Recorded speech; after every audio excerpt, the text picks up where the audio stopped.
എനിക്ക് പ്രഗ്നൻസി ടൈമിൽ പുട്ട് കഴിക്കാനേ പറ്റത്തില്ലായിരുന്നു. നെഞ്ചെരിച്ചിലും ഛർദിലും പുട്ട് കഴിച്ചാൽ ഉടനെ അതിൻ്റെ പ്രോബ്ലംസ് ആയിരുന്നു. അപ്പോൾ ഞാൻ ഇങ്ങനൊരു റെസിപ്പി ചെയ്ത് നോക്കി. ഇത് പക്ഷേ ഞാൻ 7-ാം മാസം മുതലാണ് ഇങ്ങനെ ചെയ്ത് നോക്കിയത്.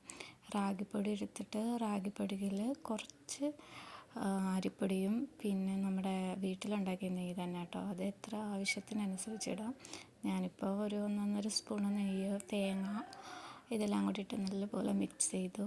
പിന്നെ അതിന് ശേഷം പാല് തിളപ്പിച്ച പാലാണ് കേട്ടോ.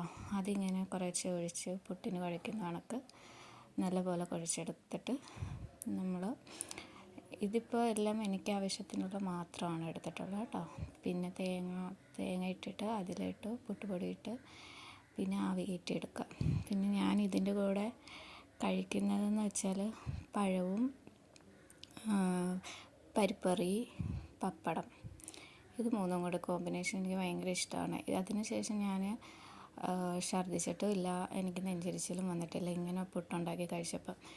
കൊച്ചു പിള്ളേർക്കൊക്കെ ആണെങ്കിൽ ഇതിൻ്റെ കൂടെ ക്യാരറ്റും പഞ്ചസാരയും കൂടി ഇട്ട് പുട്ട് കുഴച്ചാൽ നല്ല ടേസ്റ്റ് ഉണ്ടാവും കേട്ടോ. അപ്പോൾ ഇങ്ങനെയൊക്കെ ഒന്ന് ചെയ്ത് നോക്കുക. റാഗിപ്പൊടി പുട്ട് നല്ല ടേസ്റ്റാണ്.